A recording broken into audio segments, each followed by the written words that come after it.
time for the G2G Protein Bar Play or Team of the Weekend. Did your favorite player make an incredible play or your team had a big upset? They probably know all about G2G Protein Bars, a refrigerated protein bar with unmatched taste, grab, and go goodness. G2G Protein Bars are now available at Costco. All right, I'll get it started off here. My G2G game changer of the weekend is Brayden Burries of Arizona and Arizona Wildcats. Career night, big stage, and second half takeover. Burries tries. That's a three, and it's done. We saw it last year. Burries.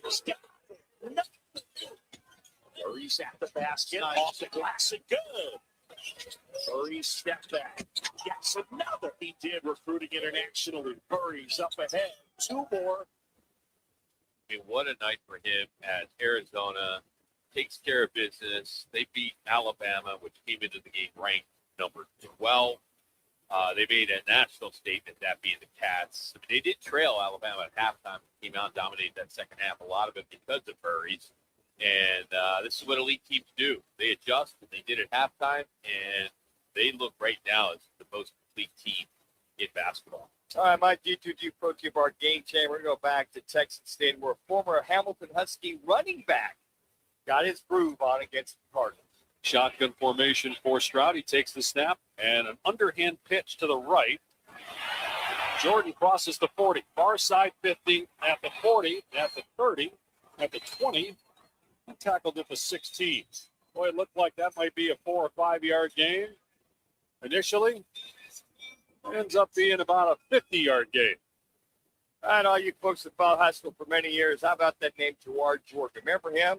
He's the Houston, Texas running back out of Hamilton High School, then went on to graduate from Louisville.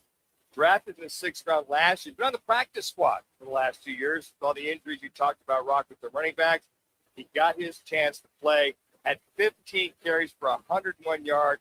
How about this? 6.7-yard average for the first playing time in the National Football League. Here, Dave Pass, drill off his run yesterday on the Arizona Cardinals Network.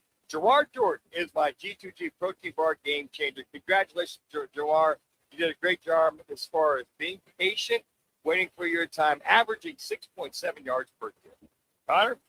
I'm going to be going to the NFL here, Manuch, one of your old teams, the Buffalo Bills. I got to give them some love as Josh Allen and the Bills keep their AFC East hopes alive.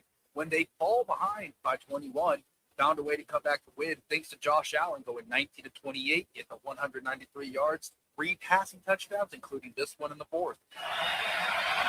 Allen steps up. He's got room in front of him. Pulls the trigger. End zone. Touchdown. Oh, boy. He also had 48 rushing yards, but most impressively, like we mentioned earlier, he came back from down 21, and they end up winning that game 35 to 31. And their AFC East hopes are still alive. That's why Josh Allen and the Bills win my G2G Game Changers of the weekend. All right, listen, if you haven't tried them yet, you're missing out. This is not your average stale off-the-shelf protein bar. What makes these bars so delicious is the fresh, no preservatives, stored in the refrigerator. You can pack one for lunch, for workout, on the golf course, because they're a great way to get you some solid protein, help you back in your diet. Check them out in the refrigerator section at Costco or head to G2GBar.com. Get one today, G2GBar.com. All right. It's your call question today. We have 2 of them, which is brought to you by State 40 Roofing. It's up on all of our social media platforms. You search Rocket News. If you're the Cardinals, would you give up at least 2 first-rounders in order to move up to get Heisman Trophy winner Fernando Mendoza? Your 4 choices are yes in a heartbeat, no, need offensive lineman, no, need offensive weapon, no, need defensive weapon. I just say no. If you fall 6 where they are today, then you grab them. But I am not trading up for it. You'd have to give up a lot. Well, and I think move up a couple. Well, the Giants right now, Giants already have their guy. Titans already have their guy. Jets. The Raiders don't have their guy. Jets. You got the Raiders and Jets that are probably in front of the Arizona Cardinals. I just want to make sure. Let's just say they after it's all said and done, they're in the 4th spot. Hell, they could lose the next 4 games. They're gonna have 3-14. Who knows? But the 2 teams in front of them, they've got their guy. They're basically a franchise guy. then yeah. But if it's, you're 4 and all of a sudden the Jets are there, you trade up, give them number 1. I don't know, you might even have to give up 2 to get that choice for the Jets, to trump the Jets, so to speak, in order to get Fernando Mendoza. All right, the other one we have, which Arizona team is actually closest to winning something significant? Cards, D-backs, Suns, or Arizona State football? Which team is actually closest to winning something significant? Cards, D-backs, Suns, and ASU football. It's a very tough question. Yeah. Well, if ASU gets a top-notch quarterback, which I'm sure they will, and then if Kenny can get the right receiving core, it's like Tyson's gone. For all intent purposes, I you know what, all of those, I'm leaning more toward ASU if they get the right pieces. I am too, but the Suns could get into the playoffs, which I think they will. They could go on a little bit of run, and that would be significant. Sure. Just making the playoffs would be significant. I Yes. guess it's how you define significant.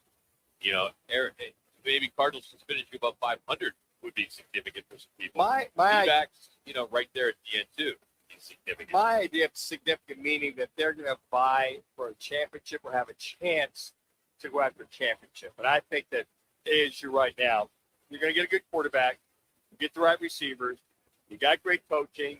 If you get those big butt guts, as you like to call them, up front, both sides of the ball. I mean, hell, look at the injuries that ASU had. Here's a classic case of coaching. Look at the injuries that they had, and this ASU team won 8 games. And they're going to go to a significant bowl game in the Sun Bowl.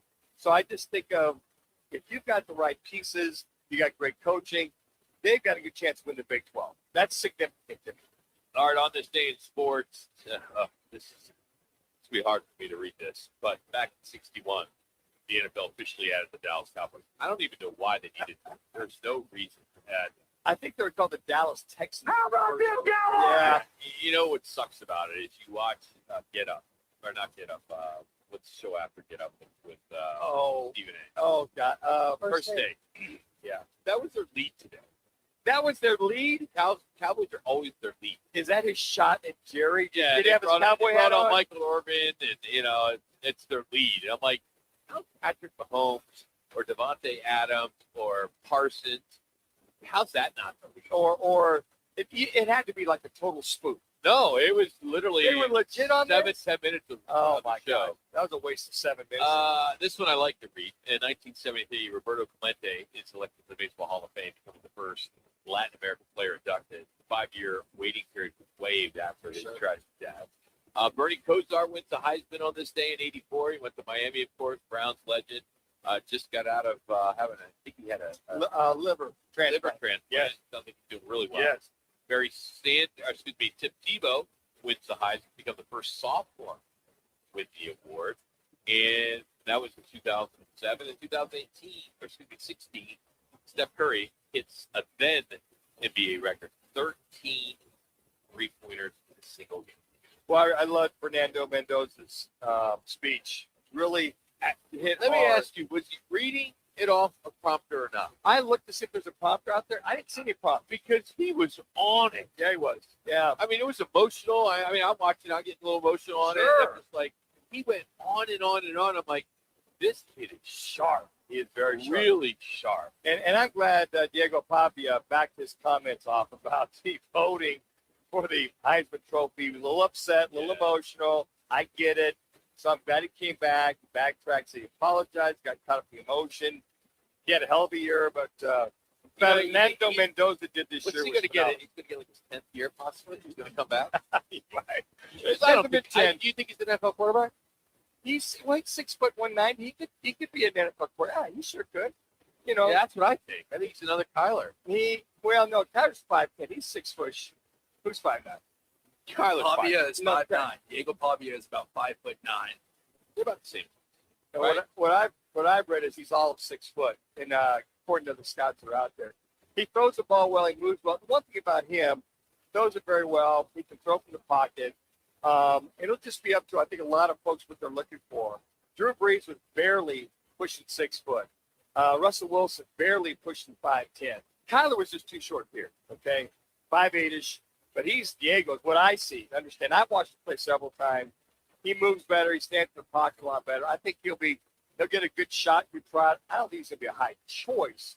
He might be a third or fourth rounder somewhere in that place. So I don't know if it went through. I haven't seen it yet, but the commissioners of the Big 12, the SEC, the ACC, Big 10, and Big Impact 12 filed a affidavit in support of the NCAA eligibility rules. There's a hearing today in the Lanston Patterson. He's the linebacker from Vanderbilt, and they're trying to overturn the red shirt rule and grant players 5 full seasons. So their hearing today may have already happened in Tennessee, which could go a long way if this Lanston Patterson request to suspend the red shirt rule for football players Just 5 full years from the get-go. Right before the January transfer portal. So the NCAA, they sent a memo to the members related to this hearing, noting that, quote, there is no request for broader preliminary Juxtaposition.